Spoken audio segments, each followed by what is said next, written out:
The mission of the CFA Institute, very simply put, is to raise the standards of the investment profession in every community that we have charter holders in around the world.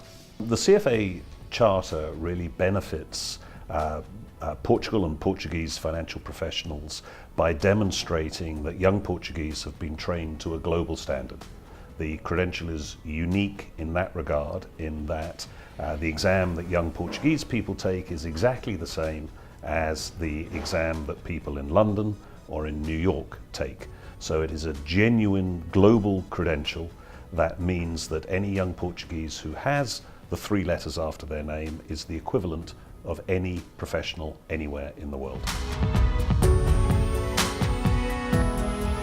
The main strengths of the CFA designation, I think, are 3 big things. Firstly is that it is globally recognized.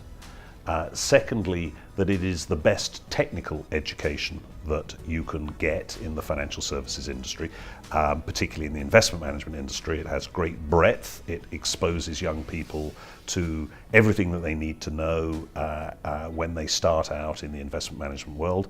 And thirdly, the ethical content behind it. It reminds us constantly that our job is to serve our clients first and foremost.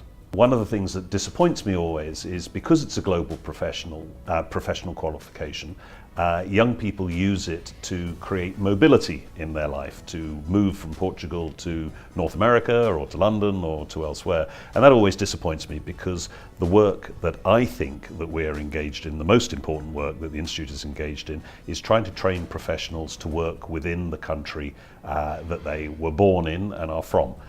So my job is to help young Portuguese people contribute to the development of Portugal rather than to the development of North America or the UK. The contribution that the credential makes to a better tomorrow for us all is very simple, really. Finance is as important for any country's development as medical care or education, when you think about it.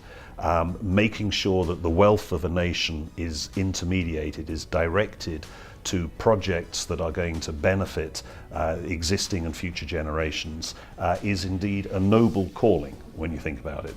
There's very few things that have that value to society. It helps roads get built, it helps hospitals, schools get built, it helps us all save for our retirement, it helps us put our kids through college. Without finance, societies just don't work as well as they should. And so our job, really, when you boil it down, I know it sounds strange, is to make a country happier. Well, the new trends that we see in the investment management industry are around, on a technical level, financial technology is one, behavioral finance would be a second. But perhaps the biggest trend that faces us today is environmental, social and governance investing, ESG investing for short.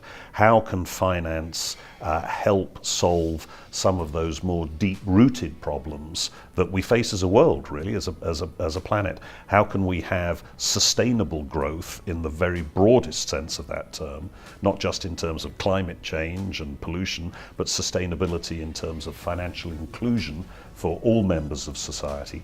How can we, as a profession, contribute to moving society in the correct direction going forward? So that's, I think, I'll say it again, it's a very noble calling, and one that all charter holders need to embrace, talk more powerfully about, and to be a lot prouder about.